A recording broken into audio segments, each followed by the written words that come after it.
mercy on me. Well, guess who stayed up way too fucking late playing video games? And if you guessed anybody other than me, you wrong.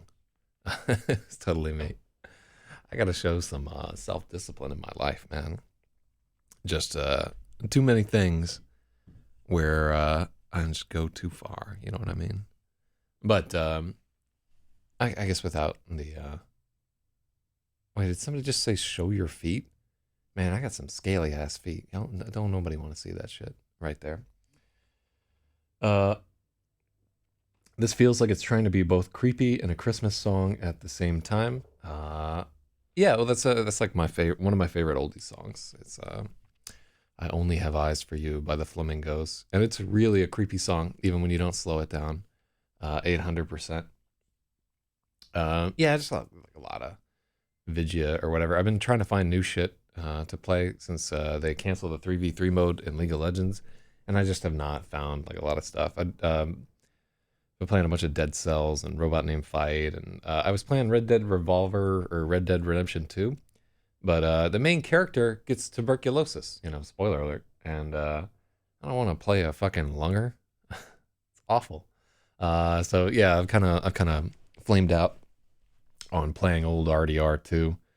I just, if the guy's gonna die anyway, like, why am I going around and looting shit and blowing things up? Just lay down and die, Arthur Morgan. But I'm not gonna lay down and die, even though I am really not feeling up to editing this morning. We said that we would do this every single day. So, cognizant of the fact that I'm not at my best, Chapter 58 is a demanding chapter, so we're mainly going to do a read-through of this chapter. We're going to try and get a handle on what's happening in it, and we're going to reflect on it overnight, and hopefully tomorrow we'll come through with something stronger. But yeah, I generally like to play. I used to really love to play League, but I don't like playing the 5v5 map. It's too slow. Too many people. 3 versus 3 was like fucking ideal for me, and I clocked like literally probably like a solid year of my life just playing that video game.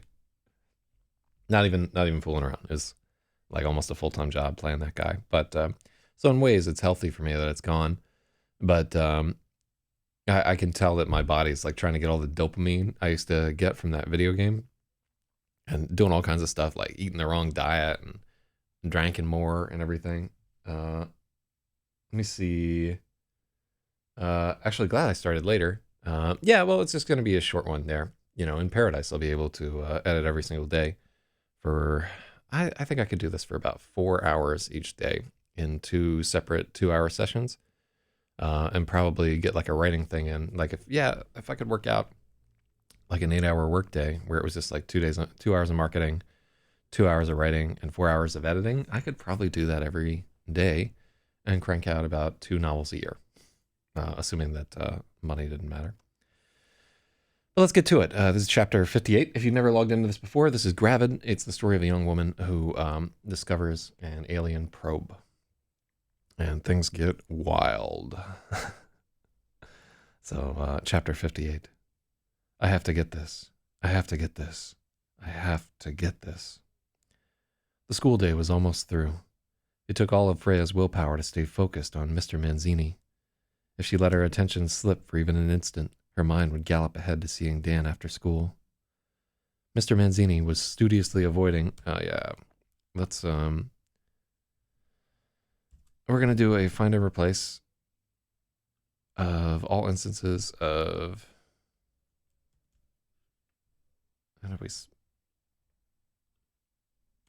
Mazzini, and we're going to replace we're going to replace all those. So there were only 2 more instances remaining in the book. Yeah, I think we just settled on Manzini after a bunch. Oh, it's big Spathy Wah right there in the chat. Hell yeah. Mr. Manzini was studiously avoiding eye contact with Freya, but everyone else's eyes seemed to linger on her. They were all waiting for her to fall apart again. I won't, Freya thought, her brow creasing with determination. I'm getting better. I can do this. Her hand dipped into her pocket for the star ball. All day it had been merely warm. She wondered if it had overtaxed itself last night. She caught herself wandering again. Now she had no clue what Mr. Mazzini would sing. How many different ways have we spelled Manzini? I have to get this. She bit down on her lower lip, trying to focus. Conjugates are radical expressions, such as a radical A plus radical B. Oh. Such as radical A plus radical B, or radical A minus radical B. Mr. Manzini droned.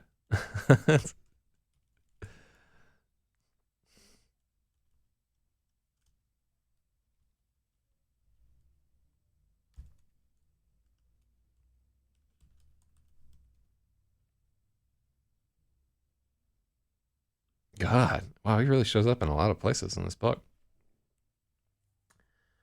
So yeah, I'm thinking about where I'm going to go at the end of this book. And I was kind of thinking about Costa Rica. How real would that be? Mm. Well, the microphone seems to agree. God damn. Mr. Tetrazzini. I can't remember what Tetrazzini is all about there. I don't get the reference. It does sound cooler than Manzini.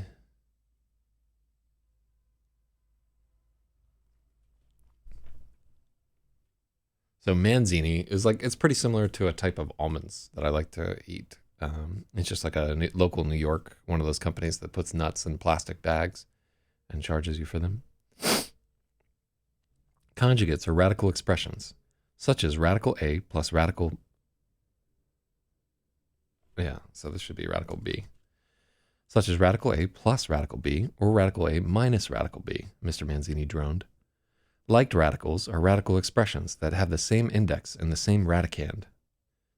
Freya was utterly lost. The words streamed past her, meaningless as the burbling of a river. Glancing around, Freya could see she wasn't the only one. Faces were scrunched in incomprehension. Pens were chewed, heads lowered in defeat. It's food. Manzini is similar to mangina for me. Well, what could be more delicious than a heaping plate of mangina? God. Freya longed for Mrs. Jean, her Algebra 1 teacher. Her method was so different. She would give them a practical problem.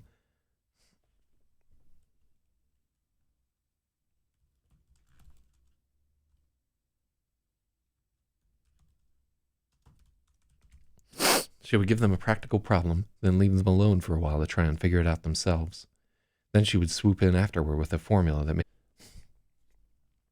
Freya loved the feeling of things clicking so simple and easy. A sudden burst of understanding. She never felt that way in Mr. Manzini's class. Even when she finally got something, it felt like she was way behind, just clinging on for survival. That was another thing. There was nothing here she could touch. Mrs. Jean's classroom had been full of wooden blocks and plastic polygons. She was always talking about tactile learning. Betty hadn't liked it. She'd make jokes that they were back in kindergarten.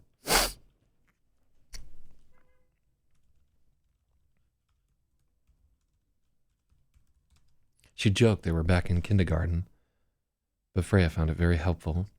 It was so much easier to pick up an idea if she could put her hands on it.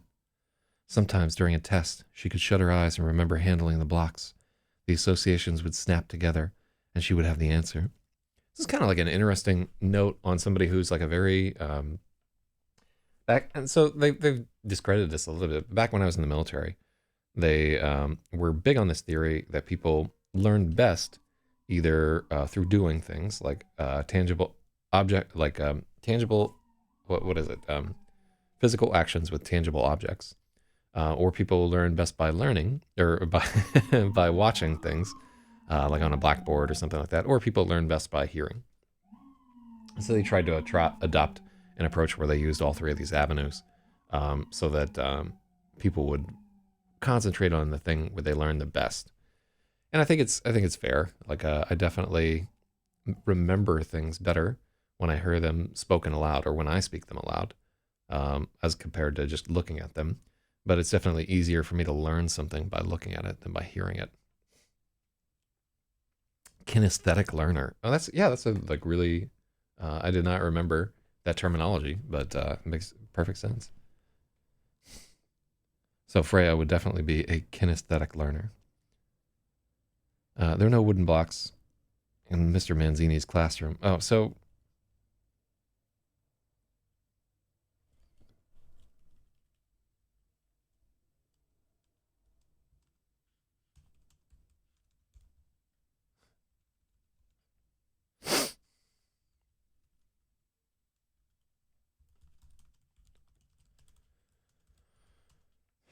there's nothing to hold on to in Mr. Manzini's classroom.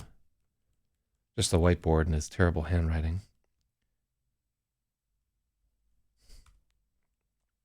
The class was always a few degrees too warm. Everyone seemed listless and drowsy. So yeah, I can definitely remember, that one or two classes that you had in high school were just too warm all the time in there, and like mostly the teachers were doing it, they just like crank up the thermostat, so everybody be too like tired to put up a fuss, and then they just have you read your book or whatever. Ugh.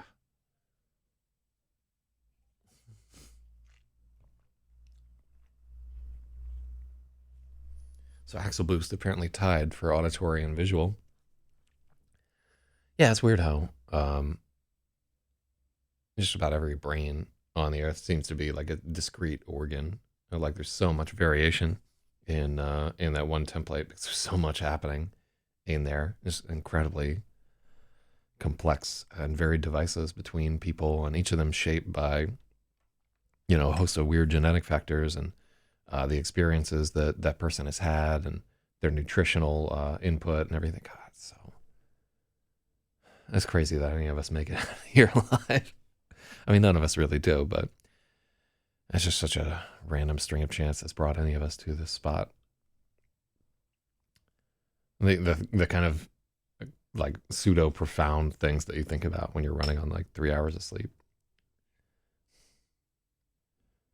The classroom was always a few degrees too warm. Everyone seemed listless and drowsy.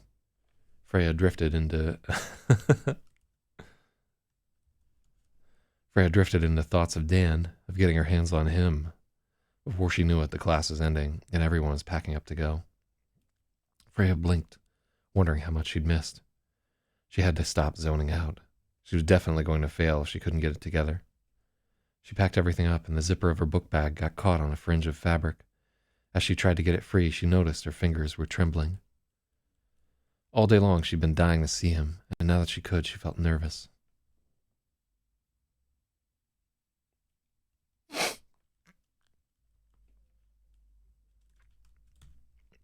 She'd run over everything she wanted to tell him again.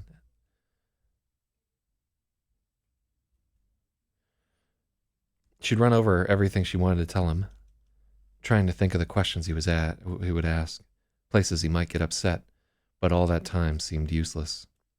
There was no way he could understand. What if he freaked out?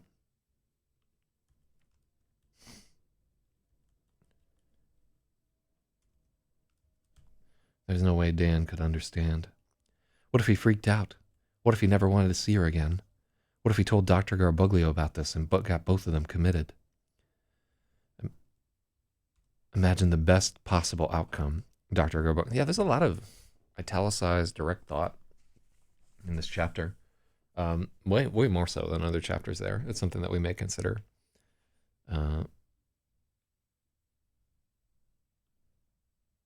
So here this is italicized.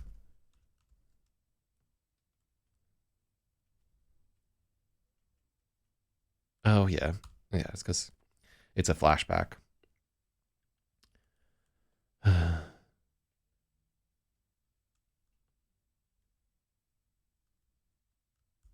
Yeah, I think we unitalicize it and we put it in quotes here. Just we are trying to avoid italics for emphasis, just because there's so much italics to indicate direct thought.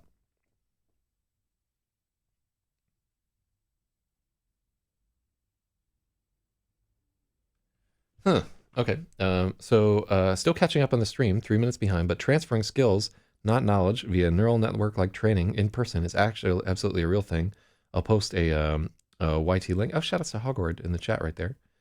I'll post a YT link on YouTube on this. No spoilers, but we already get into it in Gravid. So just letting you know.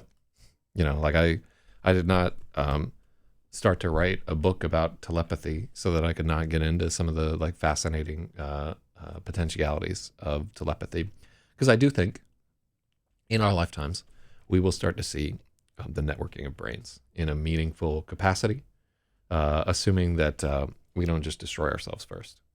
And it's really going to be a game changer. And I've said this before, but I think it's too late for us. I think most of this work will be done via epigenetics, and it will basically be done to embryos, engineering them so that they can, so that their brains can be set up with an interface that can link into like a digital network or something like that.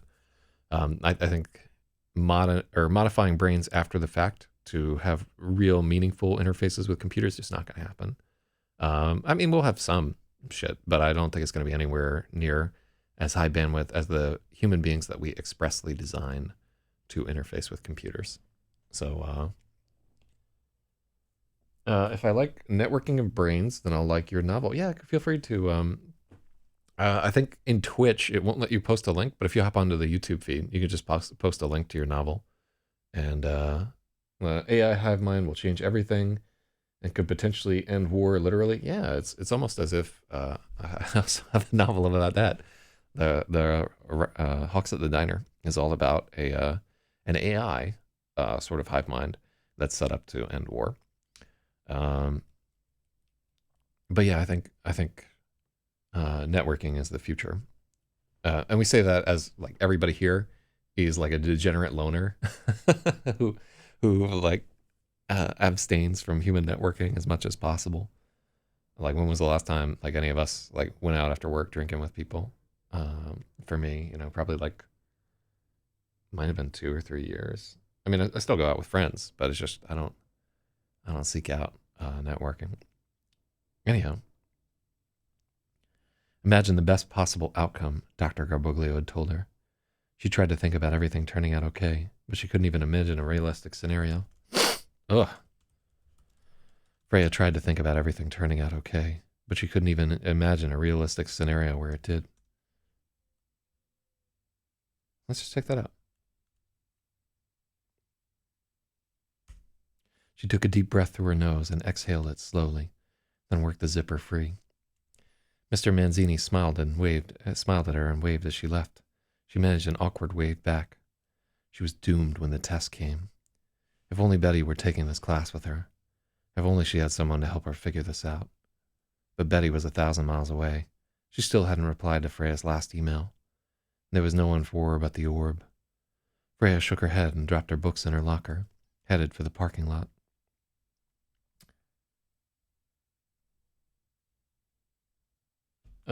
So I just went to hang with my friend last night. Super weird and feels new again.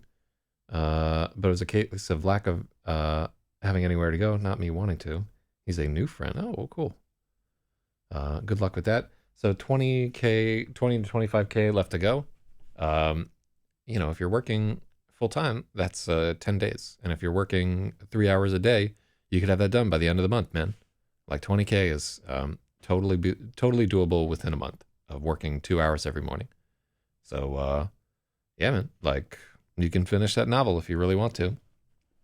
Look no further than the man who would very much like to just be calling in sick to work today and not doing any of this shit.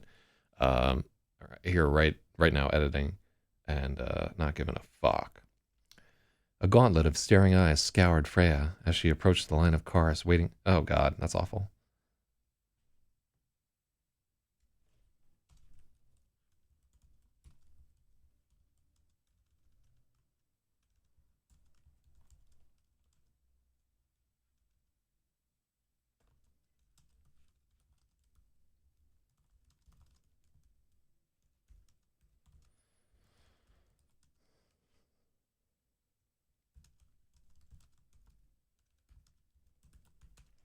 A gauntlet of staring eyes awaited Freya as she approached the pickup lane by the bike racks.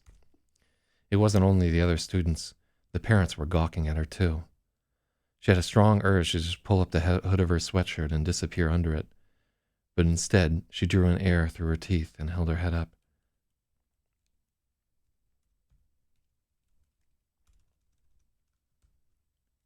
Instead, she drew in air through her teeth and held her head up, staring back at them. She wanted everyone to know she wasn't afraid of Malcolm Lewis or anyone else. Dan's pale blue Toyota was close to the front of the pickup line. His was the only face that lit up for her. Hey, Freya. He smiled like nothing strange had passed between them, and they were just two students about to go on a drive. Hey, Dan, she smiled back, forgetting to be nervous for a moment. They didn't catch him yet, huh? Nope. They sent a car to his mother's house this morning, but they can't find him. I'm a little worried that Lassa will find him before the police do. Huh, what? For real? Yeah, she's friends with Radamir's dad. Dadamir was a paratrooper. I could kind of see the two of them hunting him down.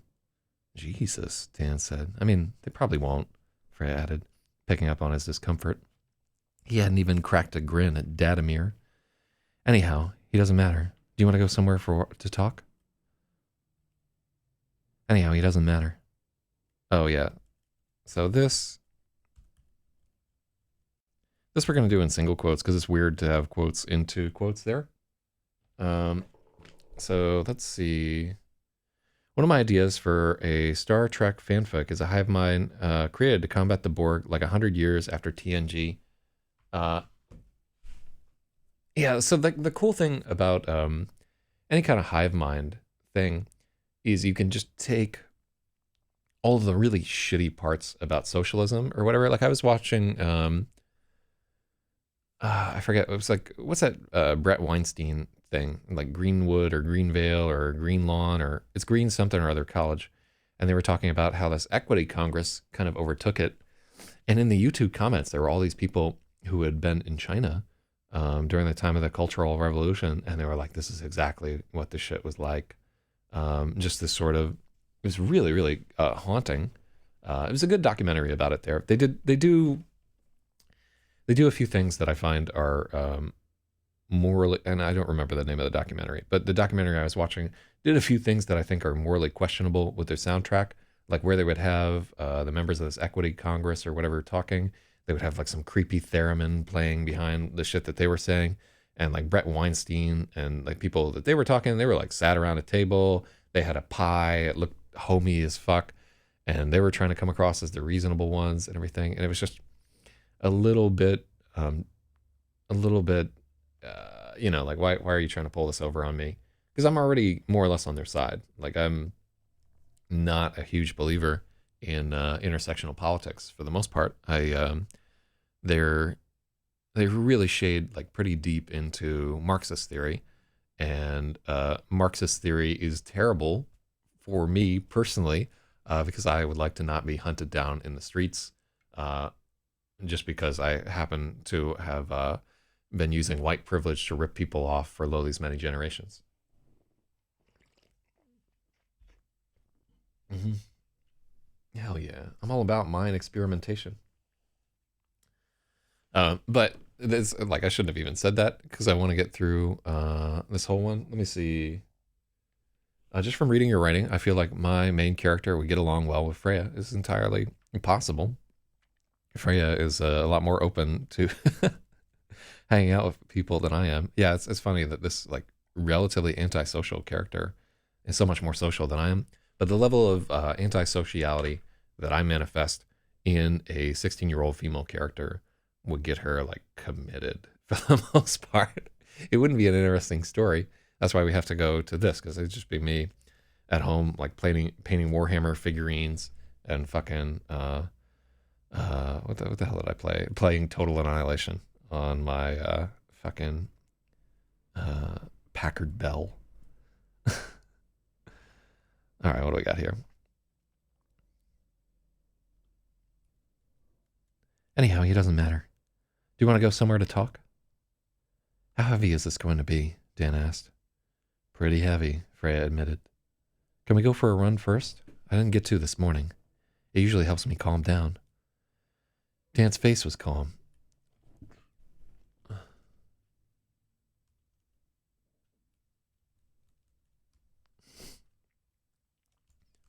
There was something a little frantic behind the words, a sense he was only barely holding it together. So what we're doing a lot in this chapter is I find that I've seen a couple places in this chapter where we have like ambivalent lines. Like his face was calm, but all this other shit was going on. And well, I think we're past the point where we need to be subtle with a lot of what's happening in this chapter. Really, it's time for more direct emotions. The reader at this point is invested. You know what I mean? Like people know what this is all about. I don't have to slowly build up on their emotions. Like they know it's totally reasonable for there to be something frantic behind Dan's words here. We don't need to waffle. And a lot of what we're going to try to do in this last half of this book is make stronger dramatic choices, make stronger line choices, and so forth. If we have a choice between, like somebody's like, well, like I sort of like I'm a little bit worried, and hey, this is fucking bothering me. Why is there an alien probe rammed up my ass?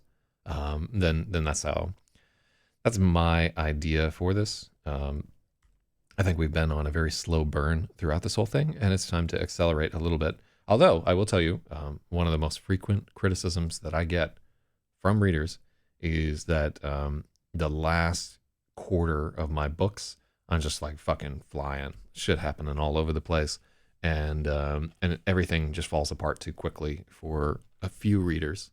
So it's definitely something. Usually, also, like I'm done working on the book and I'm just kind of rushing to finish it there.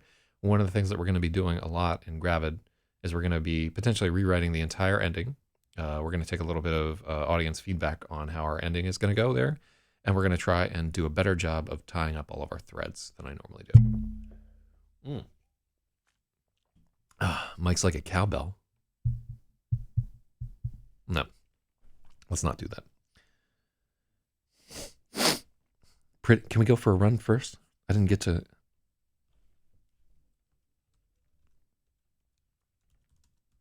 I didn't get out this morning.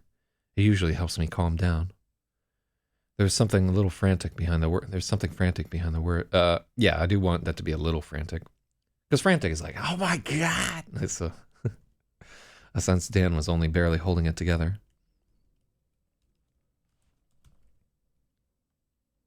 His left hand was in a tight grip on the steering wheel.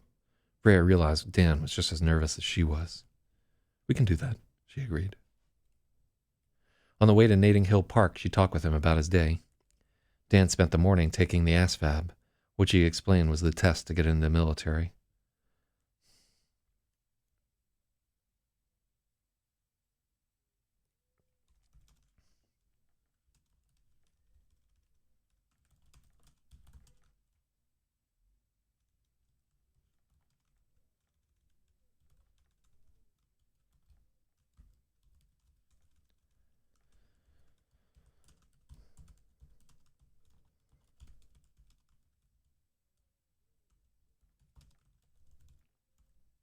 The Armed Services vocational.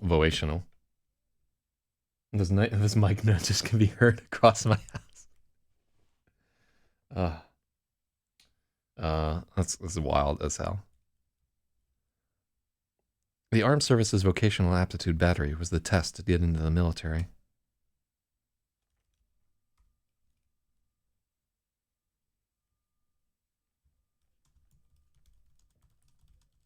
Everyone had to take to get into the military.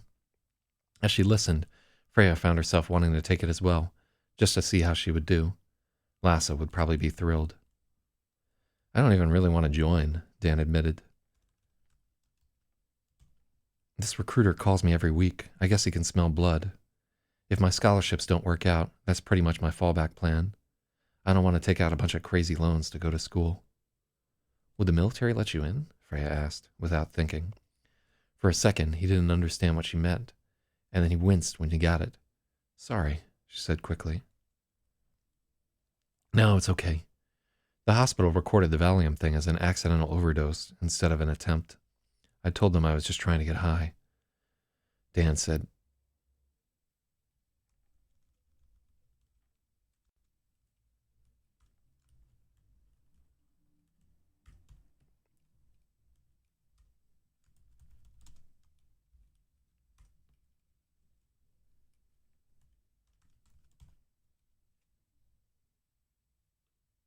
okay.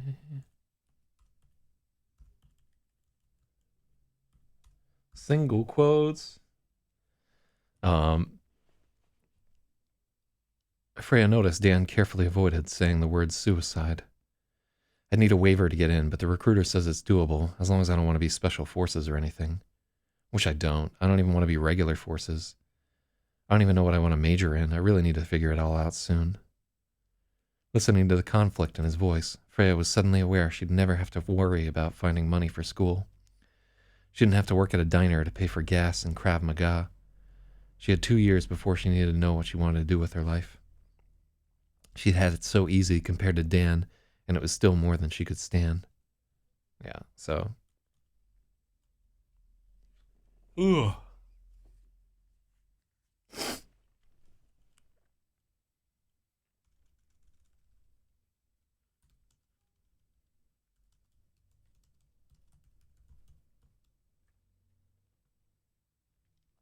So, doesn't the period go inside of the quotation? It does for quotation marks. Actually, let's look up grammar rules for single quotes. Okay, so let's take a look. There aren't many rules. In fact, there are only 2 to keep in mind. Quotations within a question. All right, so that's there. Quotations within a headline. American versus British. We're using them wrong. Yeah.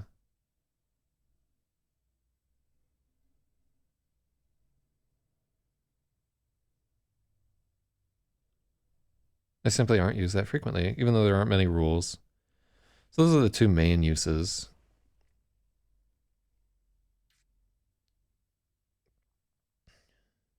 All right, so it's more of a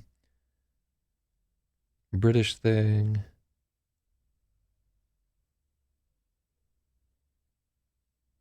Opening and closing of the marks. Misuse of...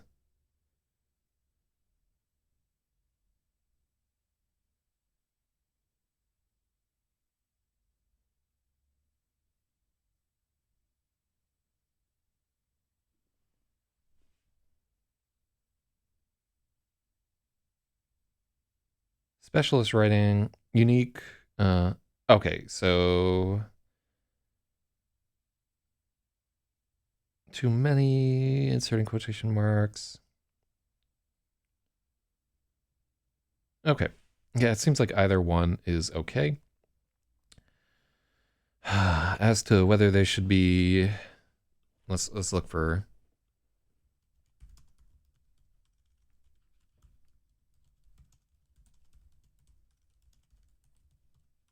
single quotation mark period placement.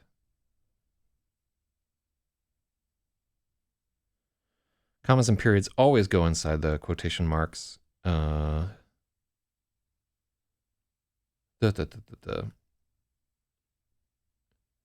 don't know why I thought single quotation marks were different.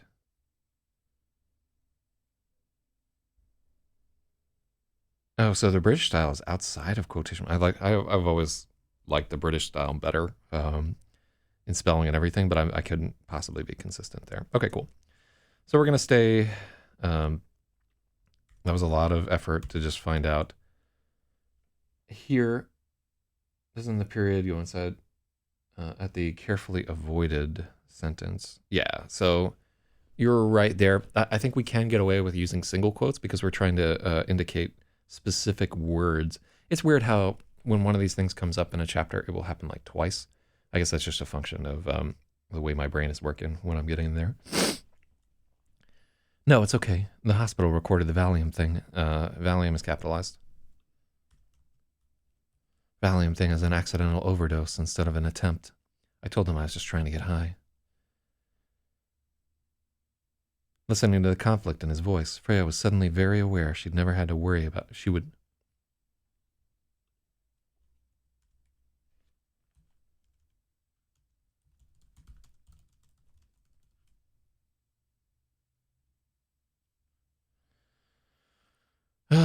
What do I want? So we want something.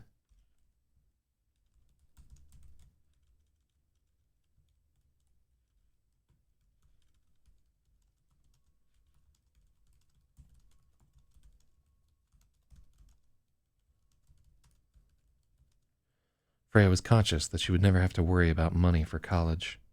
She didn't have to work at a diner to pay for gas and Krav Maga. She had 2 years before she even needed...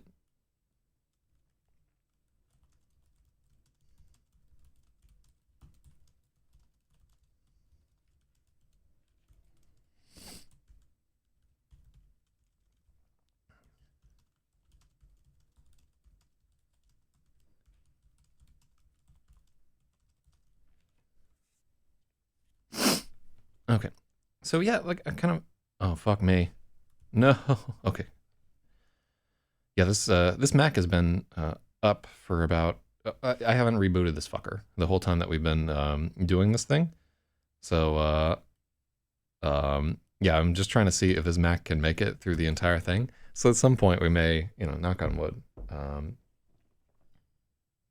Let's see.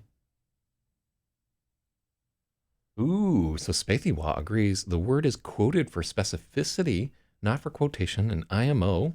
The full stop goes outside, but I want to clue you into the fact that because you are using the word full stop rather than period, the influence on your English is going to be much more British than American English. And in American English, we almost always put the period inside of the quotation mark.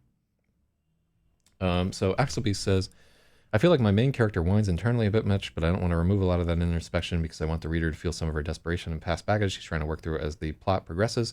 Yeah, so this is what editors are for. I would say that it's so much harder to cut shit on your own than somebody else to cut shit, because somebody else reading this is going to have a better idea for what doesn't hit the mark at all for them. And like, honestly, like, unless this is like your 5th or 6th book, you don't even need to worry about that. You just need to worry about finishing it. Like, all your questions about tone and, so forth, like, is this too much of that? Do we have too many of these scenes and so forth? Those are all things that get addressed in editing, right? And worrying about them while you're writing, well, it can be good if you're going to have to make like huge changes or structural changes or whatever there. That's the kind of thing where like a lot of that can be established by, oh, let's just delete a few lines of this. You'll find that most of the cases where you're worried about stuff like that, you're worried about it for a good reason, right? If you as the writer are worried about something, probably you're right. But in a lot of cases, you can do so much tuning up of characters just by like omitting a few things. And as you're reading through it, once you get like a little distance from it, you'll see like, oh yeah, I'm hammering this point over and over again, because you'll be able to approach it as a new reader.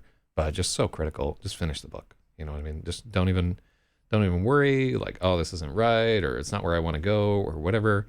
Like, you don't have full control over where a story is going to go, and it's just so much more important to finish than anything else. Just like finding that spot that because a book that is 75% finished is worthless. You can't show it to anybody. You don't get any pleasure from it. It's a weight sitting on your chest. A book that's 95% finished is worthless, and it's even more agonizing, right? Only a book where you've 100% completed the rough draft and hopefully done an edit of your own has any value whatsoever to outsiders. Just as a token of respect for other people. And like, I'm breaking this rule, obviously, because we're editing this live. Everybody's seeing all the fucking sausage here, but you guys opted into this one. But out of respect for other people, like, finish. Get that first edit done, then show people. Let me see. So Logic says, I like to put quotes inside the punctuation, but it comes from programming and not wanting to have to include these things in quotes mistaken for part of the string.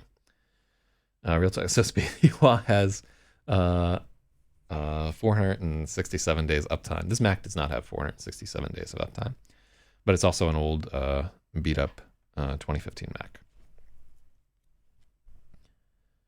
They were pulling into the entrance to the park.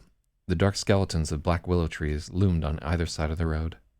So I think for a while we were calling this Willow Road. What would you do in the military? Medic, if I score high enough.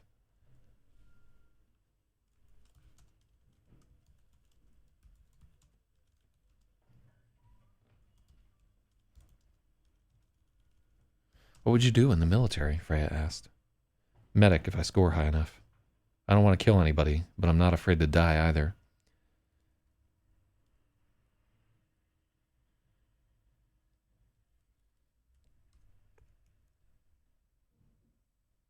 Dan pulled into a spot and threw the car into park.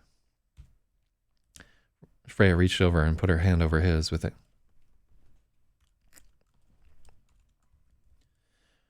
Freya reached over and put her hand over his on the gear shift, meeting his eyes. Wait till after the run to croak, please, she said, when he expected her to be serious. He slumped his head back against the driver's seat with his eyes rolled up and his tongue stuck out. She shoved his shoulder and got out of the car before he could respond.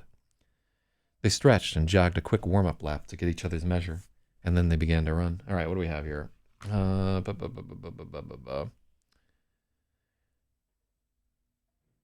This is a MacBook Pro that runs NN Training, Xcode, Automatic Integration Tests. Yours can make it. Just don't agree to the updates. Yeah, that's 2015. Yeah, 2015 is where Macs stopped being decent, honestly.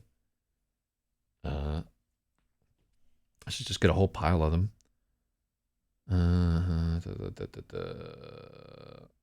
Seems like he has death flags. Oh, yeah. Yeah, like, the character that has attempted suicide twice? No,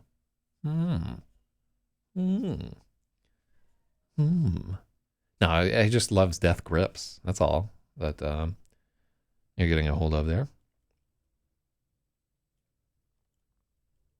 If it makes you feel any better, everybody's going to die. Or everybody will be perfectly happy and not die. It's one of those.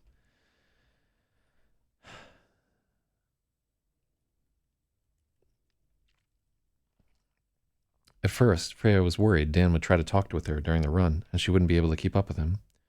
But he wasn't the type to waste breath on chatting, unlike some people we know, and she could match his pace without strain.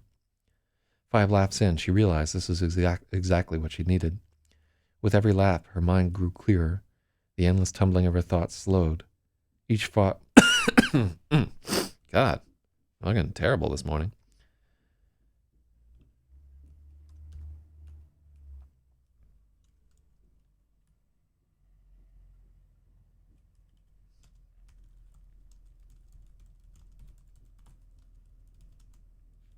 She was gaining distance.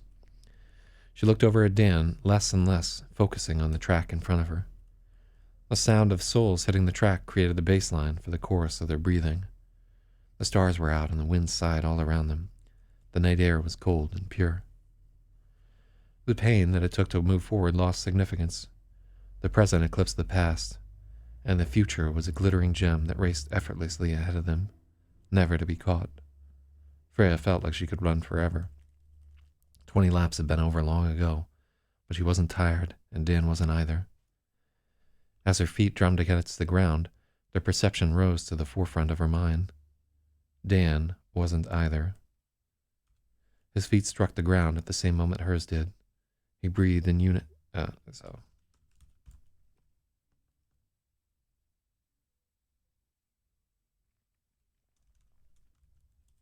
Dan's feet struck the ground at the same moment Freya's did. He breathed in unison with her. Even their hearts were beating in time. There was warmth at her hip, and the doubling sensation became more and more apparent. It had come on slow and subtle as they were preoccupied with their run. And it went deeper than the night before. 2 sets of eyes and ears heard and saw as one, racing against the night. Each of them felt flickers of alarm.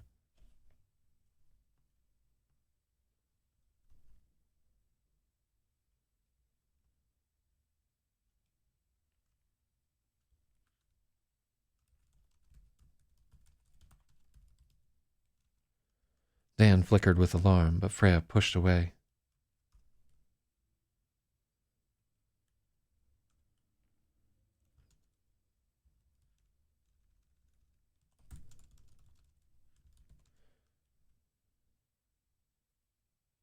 But Freya pushed back at the fear.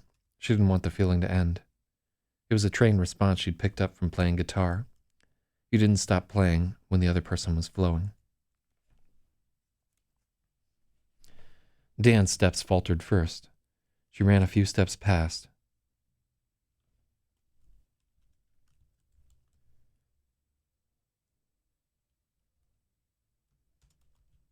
And Freya ran a few steps past him. She wanted to keep going, and the feeling tugged back and forth between them.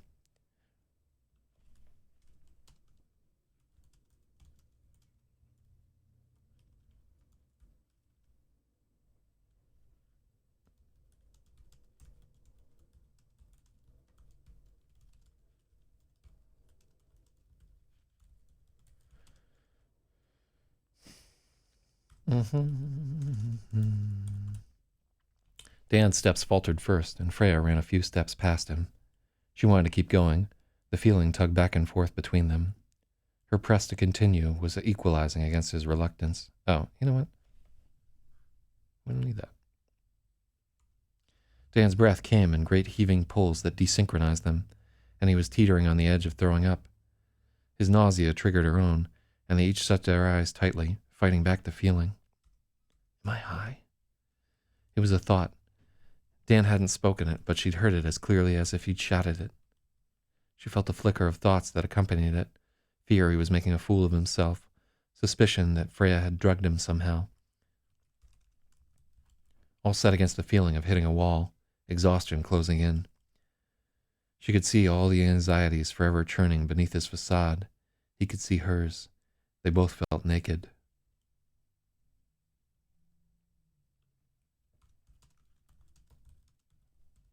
Uh-huh.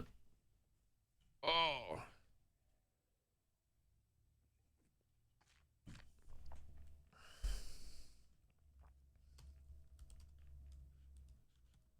They felt naked. No, everything is okay. Freya reached out and set her hand on Dan's arm. They felt the double sensation of touching and being touched. Their eyes met and they shuddered together. The sense of watching and being watched was too much to stand. The dream.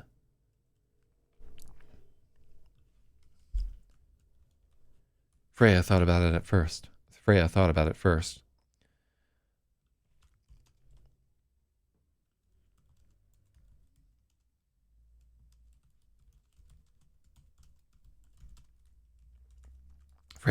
the dream of sharing one body first. All day long it had been on their minds, and neither had dared mention it. But there was no denying it now.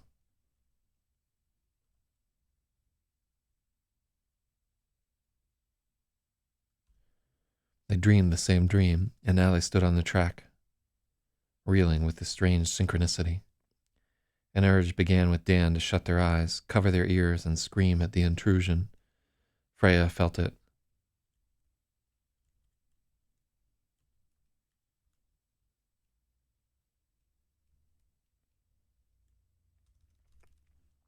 Freya felt stinging rejection, and she flinched away from him. As she did,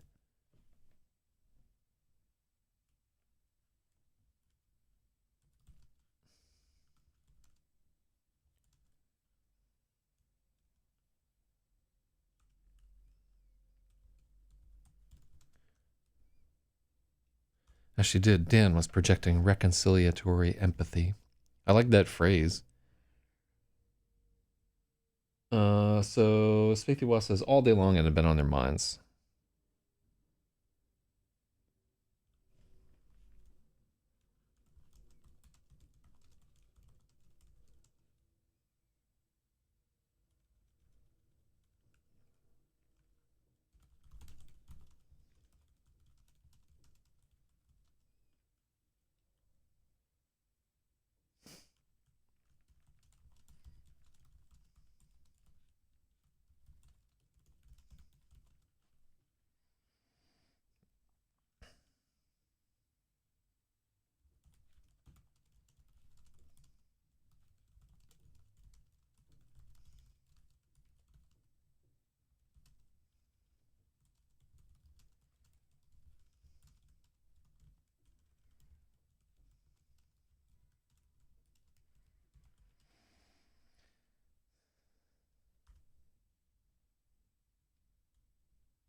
Mm-hmm. Well, to be fair, they did mention it a little bit earlier.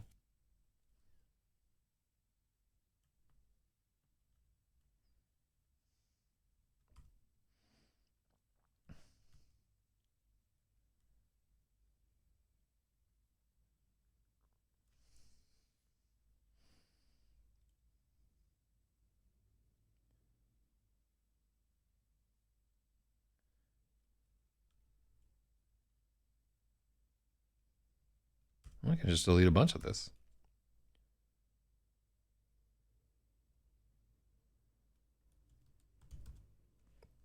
In the dream, they had shared a single body, and now they stood on the track, reeling with the same strange synchronicity. Strange, strange.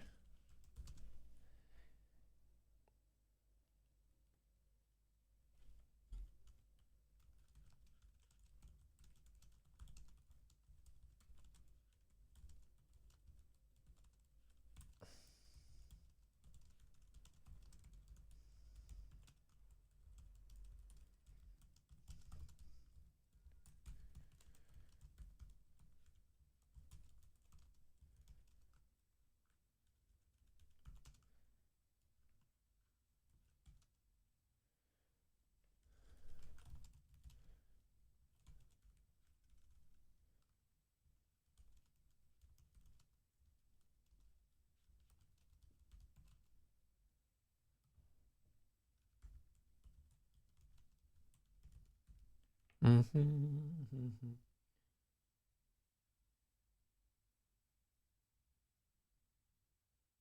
Replace synchronicity with coincidence. Oh, God. That's awful.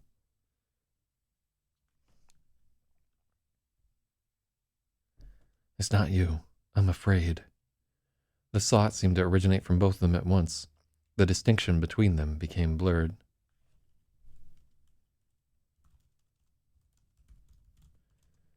They took a step closer. Their hands sought each other and they stood on the track.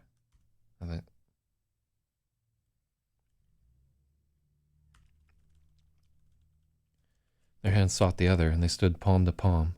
Eyes joined. Unity. And then they formed into Voltron. Seems to be what we're getting at there. Unity.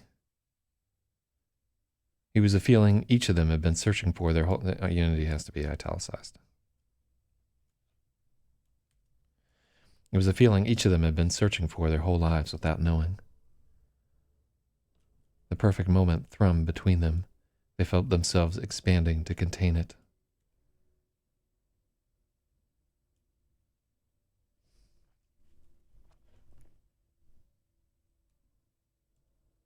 They stood on the track beneath the glittering stars, closer than any human beings had ever been before. I didn't see some. Yeah, the big thing is like, because I don't watch a tremendous amount of television, or consume like a lot of media at all, or whatever. So I'm just constantly confronted with like, oh, this is like that, or this is like that, or whatever. But I will tell you, like, in like the vast majority of the cases, I'm not ripping these people off. I'm just not aware of what they've done because I haven't watched it. There's just so much shit out there, and I just really have a hard time plowing through it.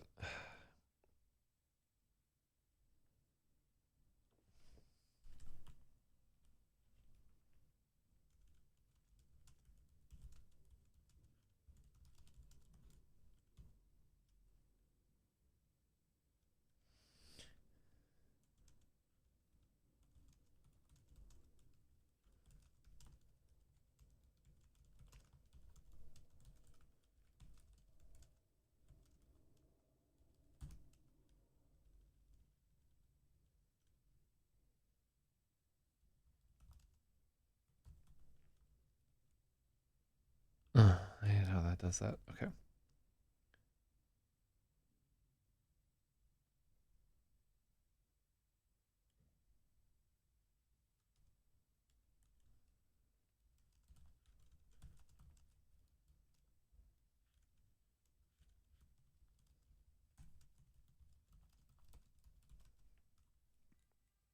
Closer than any human beings had ever been before.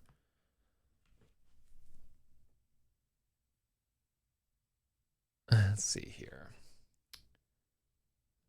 Okay.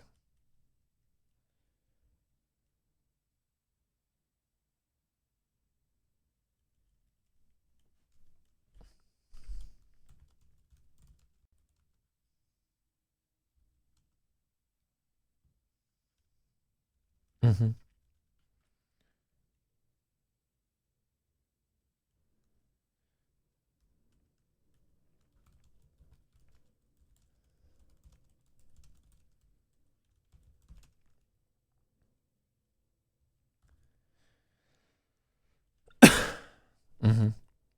The feeling was something vast and new.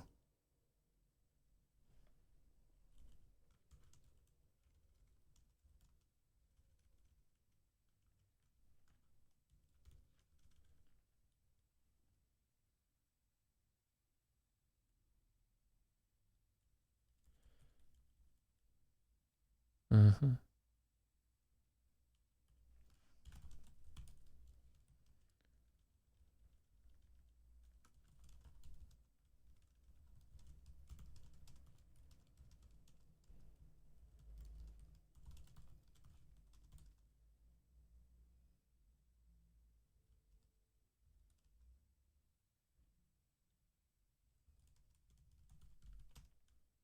Mm.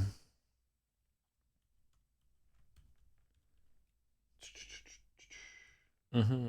Snuggle to arrive.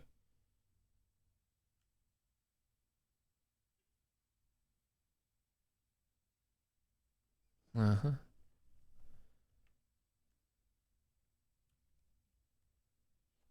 All right. Ah, my brain. Oh, we've only got about 10 more minutes here.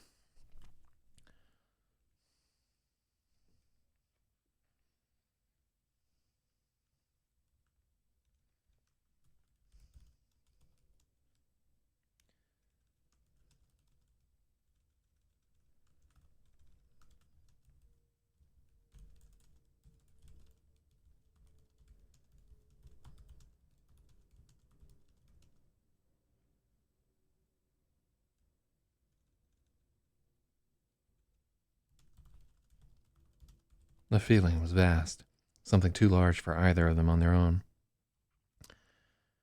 They struggled to arrive on a definition of what was happening. There were no words for this yet. Each mind was seeking a way to describe the novel emotion, but nothing quite fit. Running too hard, lifting too much weight, struggling to comprehend a problem in math. Eating too much. Freya had a sudden and visceral association to straining on the toilet. Oh, God. She couldn't believe her mind had gone there. Her embarrassment was sudden and staggering. A full body cringed like she'd been sheared in half. She tried to retreat, burying her face in her hands and screwing her eyes shut, but both gestures were useless. Dan was still behind her eyes. There was no hiding from him. She peered at him through her fingers, burning with shame. Dan had a seasick expression on his face, but it wasn't disgust. He was trying to hold back his own associations, and he couldn't do it. For a moment, they were caught in a nauseous cycle, where the harder they tried to push away thoughts, the stronger they became. Freya felt herself beginning to panic, and Dan reached out and gripped her hand. He squeezed so insistently that it was on the edge of hurting. Breathe, Dan exhorted her, the word too clear in the frigid air. Okay, so we don't talk about how the night is cold there. I mean, that's assumed at this point.